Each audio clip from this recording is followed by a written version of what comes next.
Bismillah, ku melangkah dengan doa dan percaya. Tak ada yang mustahil bila kau jaga langkahku. Muhammad wa ala alihi thayyibin at-thahirin wa sahbihi al-muntaqin. Asyhadu an la ilaha illallah wahdahu la syarikalah wa asyhadu anna Muhammadan abduhu wa rasuluh. Allahumma shalli ala Muhammad wa ali Muhammad wa ajil farajah wa barik anhu min ajli wal insi min awwalin ila akhirin. Para bapak, para ibu rahimakumullah, kamari panginten urang dina matam di pengerja begitu jelas nerangkeun tentang perjalanan manusia. Dina materi teh janten dari Madinah cenah ke Karbala, kamari dina matam sudah dijelaskan genre bahwa ternyata anu namina fitnah itu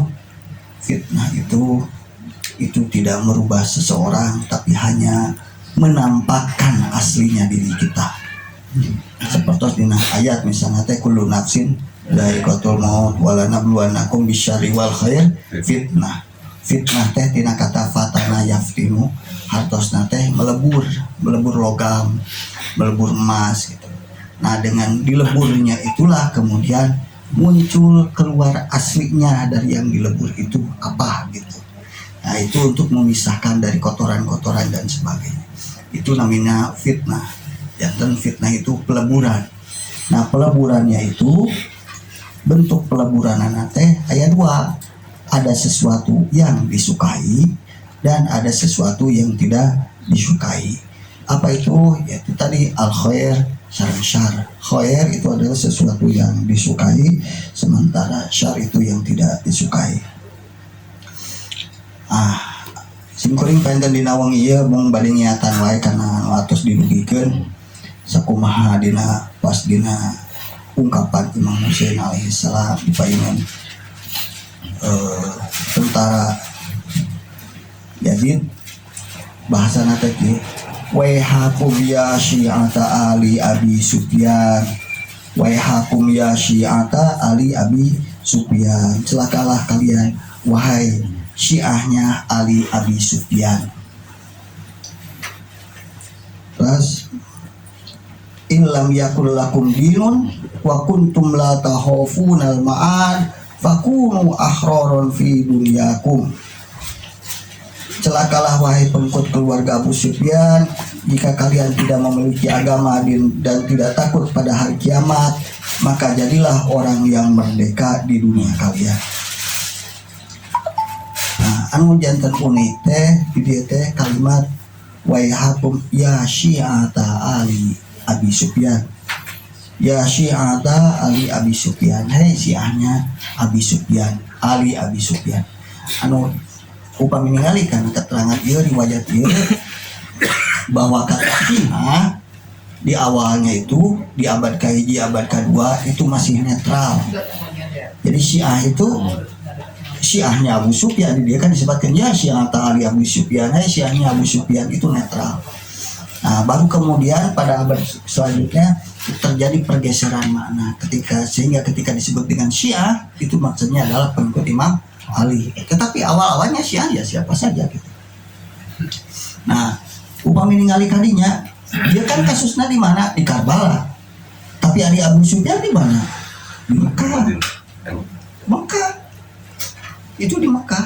Nah, pertarusanana berarti panginten urang biasa menelusur bahwa apa yang terjadi di Karbala itu bermula dari mana. Nah, ayat sekomatos diuningakan panginten satya acana bahwa Al-Quran itu merekam peristiwa yang telah lalu, yang sekarang dan yang akan datang. Begitu juga dengan peristiwa ini, itu juga direkam dari masa lalu. Nah, anu unik dari ayat atau surat-surat awal yang turun di Mekah itu ayat hiji kalimat, hiji frasa anu unik. Mana itu? Ayat nanti dina surat Al-Mudaththir.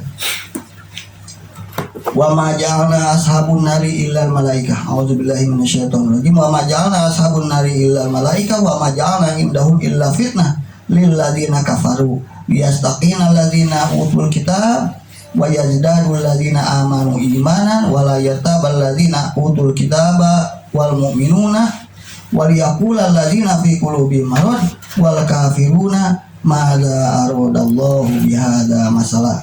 Dan yang kami jadikan penjaga neraka itu hanya dari malaikat, dan kami menentukan bilangan mereka itu hanya sebagai cobaan bagi orang-orang yang kafir, agar orang-orang yang diberi kitab menjadi yakin, agar orang-orang yang beriman bertambah imannya, agar orang-orang yang diberi kitab dan orang-orang mukmin itu tidak ragu-ragu, dan agar orang-orang yang di dalam hatinya ada penyakit dan orang-orang kafir berkata, "Maza aradallahu bihadza masalah." Apa yang dikehendaki Allah dengan bilangan ini sebagai sebuah perumpamaan. Anu jantan masalah, anu jantan madarik, mana kalimat mana, kata-kata anu mana, nyaeta kalimat allazina fi qulubihim marad. Dina ayat ieu aya opat kelompok, kahiji aya orang kafir, allazina kafaru, anu kadua allazina utul kitab, orang-orang yang diberi kitab, anu katilu orang-orang mukmin allazina amanu, anu kaopat allazina fi qulubihim marad, dan orang-orang yang di dalam hatinya ada penyakit gitu. Al-Mudaththir ieu teh termasuk surat-surat yang awal di Mekah. Tapi ternyata di sini sudah ada kelompok anu bukan orang kafir, bukan orang yang diberi kitab, bukan juga orang mukmin, tapi disebut nanti alladzina fi qulubihim marad. Apakah pada saat itu sudah ada orang munafik? Kita kembali lagi kepada bahasa munafik. Orang munafik itu adalah orang kafir yang berbaju Islam, menampakkan keislaman, menyembunyikan kekafiran. Untuk apa? Untuk mendapatkan keselamatan atau mendapatkan dunia. Sementara pada saat itu orang muslim dalam keadaan istilah secara duniawi justru bahaya, tidak menguntungkan, secara keselamatan tidak menguntungkan. Berarti orang-orang ini bukan munafik. Kenapa? Karena setelah melihat lagi nanti surat-surat yang turun di mana disebutkan dengan orang-orang munafik, itu semuanya turun di Madinah. Tidak ada surat yang kemudian di situ disebutkan orang munafik kemudian diturun di Makkiyah, di Mekah. Kata-kata tentang orang munafik itu selalu berada di Madinah. Sementara ini alladzina fi qulubihim marad ini ya sudah ada di Mekah. Nah, pertanyaannya tadi, apakah yang dimaksud dengan alladzina fi qulubihim marad ini adalah orang munafik? Berdasarkan tadi, pertama itu belum ada ayat yang lain di mana orang munafik diturunkan, surat tentang kemunafikan itu turun di Mekah, tidak ada. Berarti ini bukan orang munafik. Nah, kemudian berjalan nih, berarti ini sudah ada di awal Islam. Siapa itu? Allazina fi qulubihim marad. Kemudian ternyata ada lagi. Ketika kita di Madinah, kita ketemu dengan ayat wa iz yaqulul munafiquna walladzina fi qulubihim marad ma wa'adna Allahu wa rasulahu illa ghurura. Wa iz yaqulul munafiquna walladzina fi qulubihim marad. Dan ketika orang-orang munafik dan orang-orang yang di dalam hatinya ada penyakit, mereka berkata, ma wa'adnallahu wa rasulahu illa ghurura. Tidak ada yang dijanjikan oleh Allah dan Rasulnya kepada kami kecuali hanyalah tipuan belaka. Nah, di sini ya uniknya. Kenapa? Karena di sini ada disandingkan antara orang munafik dengan allazina fi qulubihim marad. Berarti wawunya di sini itu wawu atop lil mughayyar, hartosna wawu yang memisahkan untuk membedakan bahwa kedua ini adalah sesuatu jenis yang berbeda gitu. Bukan sesuatu yang sama. Wallazina fi qulubihim marad gitu. Wa iz yaqulul munafiquna wallazina fi qulubihim marad. Dan hendaklah ketika orang-orang munafik dan orang-orang yang di dalam hatinya itu ada penyakit, mereka berkata, ma wa'andallahu wa rasulahu illa ghurura. Berarti upami ningali ka dieu ayat ieu bahwa orang alladzina fi qulubihim marad tadi tos aya di mana? Di Mekah, kemudian beralih kemudian ke Madinah. Terus siapa lagi al-munafik? Nah, sebagaimana kita ketahui bahwa orang munafik itu adalah orang-orang kafir yang kemudian mereka beralih atau berubah bahasana teh pancawa manaon bahasana teh ngarubah diri teh geuning dina sila teh naon. Mulan. Jangan ngaruh dia berubah bajunya gitu, yang tadinya orang kafir kemudian dia berubah menjadi muslim gitu, tetapi hatinya itu adalah kafir tulen. Artinya dia memang tidak percaya, jadi semata-mata berislamnya itu hanya untuk mendapatkan keselamatan dan dunia. Itu orang-orang munafik. Nah, orang-orang munafik ini dari mana? Ada yang dari Mekah, ada juga yang dari Madinah. Tapi ini alladzina fi qulubihim marad sudah ada itu dari sejak zaman di Mekah.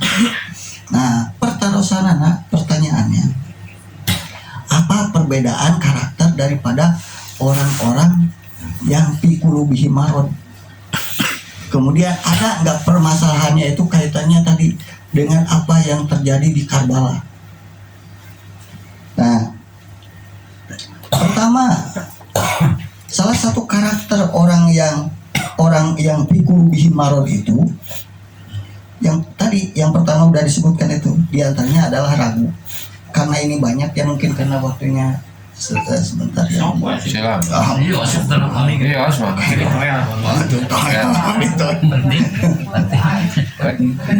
Ya orang opat lah, opat depan panjang. Anu kahiji,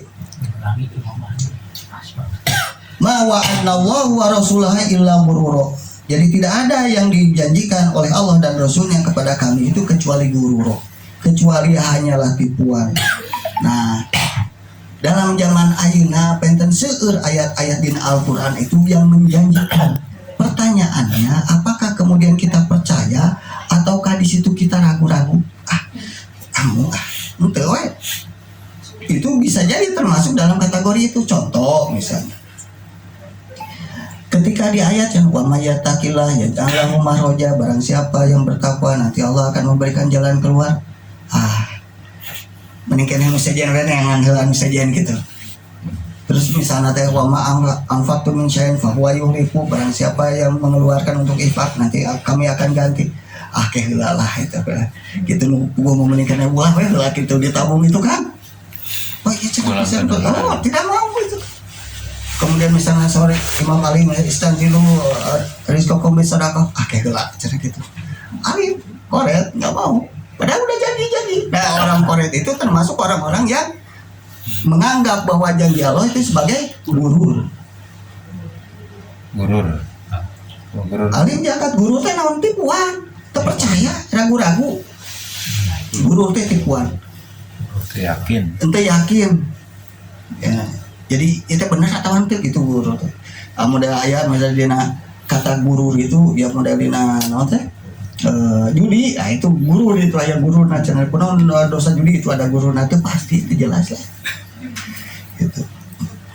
Di situ ada showroom ya di jalan dekat Pasir Persis, namanya Guru.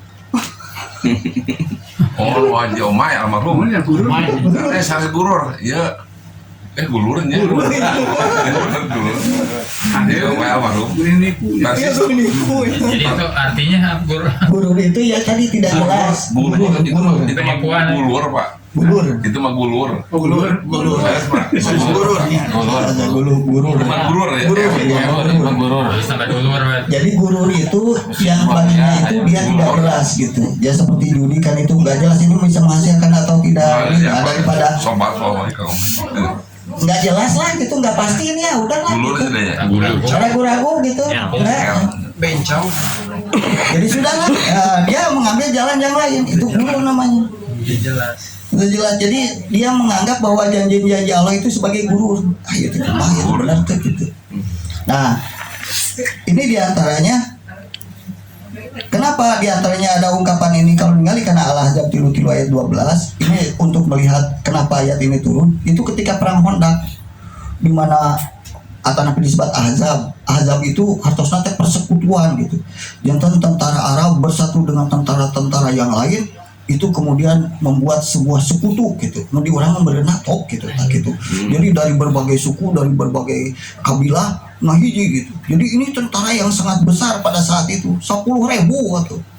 Nah ini Iran di kepungnya. Oh dia, tak itu ketika bersatu seluruhnya ini mah, bersatu seluruhnya. Qatar, Kuwait, ini Eropa.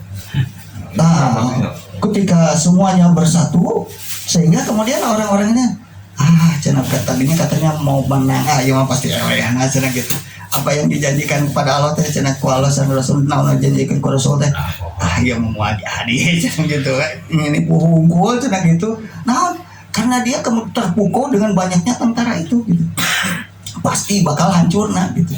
Makanya keluar ungkapan ma wa'adna Allah wa rasul illa ghurur. Tidak ada yang dijanjikan kepada kami gitu oleh Allah dan Rasulnya kecuali hanya tipuan belaka cenah gitu. Hancur cenah gitu. Langsung dah tuh guru. Tapi menurut orang sana teh sedekah sekali cenah pakai digantian. Ini wae ieu mah teh jadi sedekah teh geus anjing gitu. Teh jadi gitu. Nah itu diantaranya guru. Terus anu kadua fatarul ladzina fi qulubihim marad yusari'una fihim yaquluna nahsya an tasibana dairah fa asallahu ayyatiya bil fath. Maka kamu akan melihat orang-orang yang hatinya berpenyakit segera mendekati mereka. Maksudnya orang-orang Yahudi dan Nasrani. Seraya berkata, kami takut akan mendapatkan bencana. Bahasa nate nasya antusibana dairo. Kami takut mendapatkan bencana. Jadi salah satu ciri orang anu pikuluh bimarod itu, dia tidak siap untuk menerima bencana, resiko dalam beragama. Yo kan dikepung ya Madinah teh. Aduh geus dieleheun ieu mah. Geus akhirnya kemudian dia mendatangilah orang-orang Yahudi Nasrani itu. Dia tidak siap mendapatkan resiko. Itu. Jadi takut menghadapi bencana. Teruskeun. Di antara anu katilu. Lailam yantahil munafiquna walladzina fi qulubihim marad wal murjifuna fil madinah lanughariyannaka bihim summa la yujawirunaka fiha illa qalila. Sungguh jika orang-orang munafik dan orang-orang berpenyakit dalam hatinya dan orang-orang yang menyebarkan kabar bohong di Madinah tidak berhenti, niscaya kami perintahkan engkau untuk memerangi mereka, kemudian mereka tidak menjadi tetangga di Madinah kecuali sebentar. Ya, dan salah satu ciri orang anu fi qulubihim marad teh resep nyebarkeun hoak. Orang tak apa aja share ya. Jadi mudah untuk menyebarkan share. Cek receknya gitu, jangan ulah pada wah ini bagus nih. Oh Iran menang di sana teh gitu. Sebar ya padahal eta teh bohong. Nah gitu. Tapi hal-hal anu misalnya teh menggembirakan kita atau misalnya menyedihkan kita, ya tetap saja harus kita periksa gitu. Kebenarannya.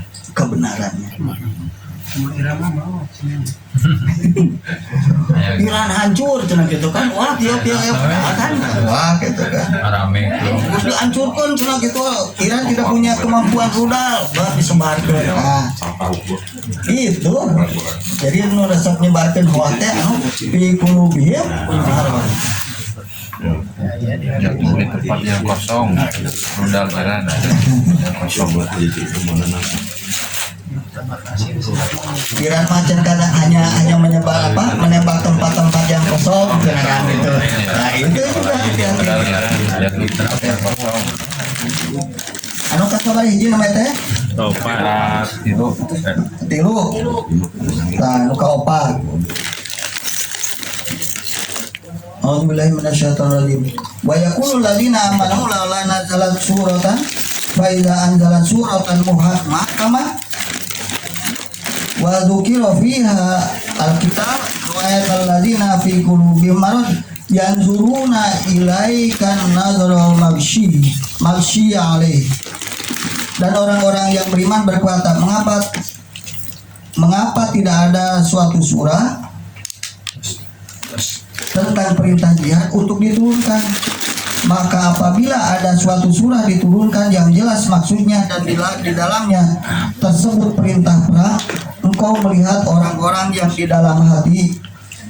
dalam hatinya ada penyakit akan memandang kepadamu seperti pandangan orang yang pingsan karena takut mati. Nazratul maghsyi alaihi minal maut. Jantan mau drama kumahanya ya kebayang gitu lah. Jadi ketika pas ada perintah perang yang jelas misalnya ini harus berjihad,